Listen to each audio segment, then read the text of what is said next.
घर में जब कोई पूजा होती है, शुभ और मांगलिक अवसर होते हैं, तो सुबह शाम बोला जाता है दिया बत्ती कर दो, दिया बत्ती कर दो। संध्या समय अक्सर लोग बोलते हैं दिया बत्ती कर दो, दिया बत्ती कर दो। तो दिया बत्ती में ऐसी क्या पावर है जो आपके घर का वास्तु दोष दूर करता है, आपके घर में कलेश दूर करता है, आपकी शत्रु बाधा समाप्त करता है, आपको पैसे वाला बनाता है और आपके जीवन में सुख ही सुख लाता है। आज दिया और बाती पर हम प्रकाश डालेंगे कि कैसा दिया आपको जलाना चाहिए। स्पेशली जो बत्ती होती है इस पर प्रकाश डालेंगे और आपको बताने की कोशिश करेंगे कि आपको किस तरह की बत्ती किस प्रयोजन के लिए लगानी चाहिए। अलग अलग प्रयोजन के लिए अलग अलग बत्तियों का प्रयोग किया जाता है और उससे आपको लाभ भी होता है। तो आपका प्रयोजन क्या है ये आप डिसाइड करिए और हम आपको बताएंगे कि किस प्रयोजन के लिए कौन सी बत्ती आपको जलानी चाहिए जिससे आपको पूर्ण फल मिले। ये शास्त्र सम्मत हम आपको बात बताते हैं। हमारे चैनल पर हर बात शास्त्र सम्मत होती है, आप शास्त्रों में उसका उल्लेख देख सकते हैं। तो हम यही बताने का आपको प्रयास करते हैं। हम हैं डॉक्टर उमाश्री, हमारे चैनल में आपका स्वागत है। आइए आज का वीडियो शुरू करते हैं। अगर आप शिव जी के मंदिर में पूजा करते हैं तो 8 बत्तियों वाला दीपक उनको अर्पित करें और शुभ और मंगलकारी प्रभाव अपने जीवन में पाएं, अपनी मनोकामना को पूर्ण होता हुआ देखें। लक्ष्मी माता को अगर आप 7 बत्तियों वाला दीपक अर्पित करते हैं तो आप पैसे में नहाने लगते हैं, पैसे में खेलने लगते हैं। ऐसा इतना पैसा आपके जीवन में आता है जो आपको संपन्नता देता है।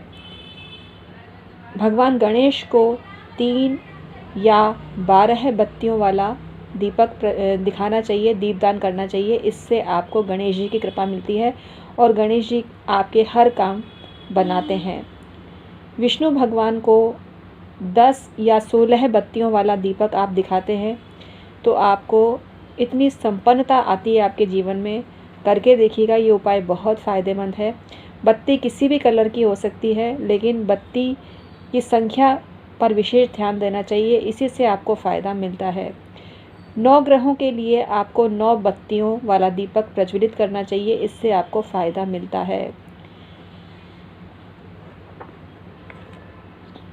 अगर आप देवी माँ का दिया बत्ती कर रहे हैं तो उनको एक अखंड दीपक प्रज्वलित करके दें, अखंड ज्योत प्रज्वलित करके दें, तो वो बहुत प्रसन्न होती हैं और आपको आशीर्वाद देती हैं। इसी तरह से जो दीपक भी होते हैं वो बहुत आपकी किस्मत को चमका सकते हैं। तांबे का दीपक आपकी बुद्धि का विकास करते हैं, बुद्धि को शुद्ध करते हैं। आटे का जो दीपक होता है मांगलिक कार्यों में प्रयोग होता है और आपको सफलता देता है, आपकी तरक्की बाधित नहीं होती और आपको खुशहाली मिलती है। मिट्टी का दीपक भी बहुत सारे वास्तु दोषों को दूर करने में सक्षम होता है और मिट्टी का दीपक होता है सर्वश्रेष्ठ। तो मिट्टी का दीपक गरीब अमीर सब लगा सकते हैं। आपकी आर्थिक स्थिति के हिसाब से आप दीपक लगा सकते हैं। अगर आप सोने का दीपक जलाते हैं, चांदी का दीपक जलाते हैं तो आपका ऐश्वर्य दिन दुगनी रात चौगनी स्पीड से बढ़ता है। धन आपके जीवन में छलकता है। आपका जो संपन्नता का जो दारोमदार है वो दुनिया में छलक पड़ता है और आपको बहुत फ़ायदा मिलता है। लोहे का दीपक ग्रह शांति और शत्रु नाश के लिए किया जाता है। तो लोहे का दीपक आप अगर जलाते हैं तो शत्रु का नाश आपके हो जाता है। इसी प्रकार से जो दीपक का जो आकार होता है वो भी महत्व रखता है। अगर आप शत्रु का विनाश करना चाहते हैं और स्वयं को विजय दिलाना चाहते हैं तो आपको चौकोर दीपक जलाना चाहिए, इससे आपको फ़ायदा मिलता है। तिकोने जो दीपक होते हैं सभी प्रकार के वास्तु दोषों को दूर करते हैं। जिन दीपकों का आकार षटकोणाकार होता है वो दीपक जातक को मंत्री या राजा या सेनापति या एमएलए बनाता है, बहुत ऊंची पोस्ट देता है। जो छोटे दीपक होते हैं वो गरीबों को लाभ देते हैं और जो बड़े गहरे दीपक होते हैं जिनमें बहुत सारा घी आ जाए वो पैसे वाले लोगों को और पैसे वाला बना देते हैं। तो गरीबों का भी लाभ देते हैं। मतलब दीपक तो सभी को लाभ देता है, दीपक सभी को आर्थिक उन्नति देता है। तो कितनी बत्ती का दीपक किसको लगाना चाहिए और किस धातु का दीपक आपको लगाना चाहिए ये हमने आपको बताया। आप दीपक अब हम आपको बता रहे हैं गुप्त नवरात्रों में ऐसा दीपक माँ दुर्गा के समक्ष लगा दें जो आपकी बरकत बना सके। दुर्गा माता के समक्ष दीपक का बहुत महत्व है। उनको ज्योता वाली भी कहा जाता है और इसीलिए वो ज्योति स्वरूप हैं और ज्योति स्वरूप यानी प्रकाश भक्तों को देती हैं।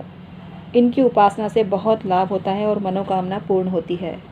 हमारे यहाँ मतलब समाज में हिंदू धर्म में पंचदेवों की पूजा का विशेष महत्व है। भगवान सूर्य, गणेश, दुर्गा, शंकर और विष्णु की पूजा सभी घरों में की जाती है। इसी प्रकार से